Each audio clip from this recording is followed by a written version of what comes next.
بد کردار مردوں کے لیے بد کردار عورتیں اور نیک مردوں کے لیے نیک عورتیں والی بات کہاں تک درست ہے؟ جبکہ فرعون کی بیوی سیدہ آسیہ تو نیک خاتون تھی. وہ نیک خاتون تھی، کوئی شک نہیں ہے.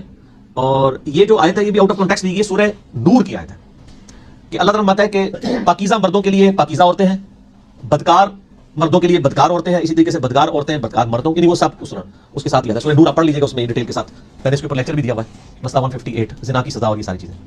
وہ اس کے سٹارٹ میں سورہ نور کیا آتا ہے، اس میں یہ بھی آتا ہے کہ زناکار مرد کو تو چاہیے صرف زانیہ عورت سے ہی نکاح کرے. یعنی اللہ تعالیٰ فرماتا ہے کہ یہ قابل اس کے ہی ہے کہ مشرک اور زانیوں سے زناکار کریں. اسی طریقے سے بدکار عورتیں قابل اس کے ہی ہیں کہ وہ بدکار مردوں کے انڈر ہوں، اور بدکار مرد اس قابل ہے کہ ان کی بیویاں بھی بدکار ہوں. ایک یہ معنی ہے. یہ رول نہیں اللہ نے بتایا کہ جو نیک ہے تو اس کی بیوی ضروری نیک ہوگی، یا کوئی عورت اگر نیک ہے تو اس کا خاوند ضروری نیک ہوگا. یہ نہیں کہا گیا. ٹھیک ہے. یا جنت میں نیکوکاروں کو نیک بیویاں ملیں گی، اور جو نیکوکار عورتیں ہیں ان کو نیکوکار مرد ملیں گے. ٹھیک ہے جنت. تو یہ ان معنوں میں بات ہوئی ہے. یہ نہیں ہے کہ مطلب دنیا میں کوئی نیک ہے تو اس کی بیوی ضروری نیک ہوگی، ورنہ حضرت لوط علیہ السلام اور نوح علیہ السلام دونوں کی بیویاں کافرہ تھیں. سورہ تحریم کا آخری کو پڑھ کے دیکھ لیں.